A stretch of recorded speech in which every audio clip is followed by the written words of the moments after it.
हाय दोस्तों, नमस्ते, प्रणाम। कैसे हैं? आशा करती हूँ आप लोग जहाँ हैं स्वस्थ हैं, मस्त हैं। दोस्तों, आप लोगों के बीच एक बहुत ही चुटकुला गीत सुनाने जा रही हूँ। आप लोगों को जैसा लगे कमेंट में ज़रूर बताइएगा और लाइक करना, सब्सक्राइब करना ना भूलिए। क्या है?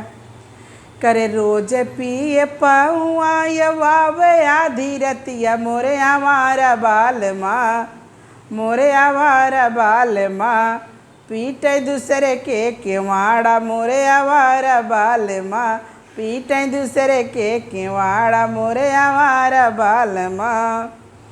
कि चावल होइगा महंगा गेहूँ आखी ना देखला मोरे आवारा बाल माँ, कि चावल होइगा महंगा गेहूँ आखी ना देखला मोरे आवारा बाल माँ, मोरे आवारा बाल माँ। करबै बजड़ी पे गुजारा मोरे आवारा बाल माँ।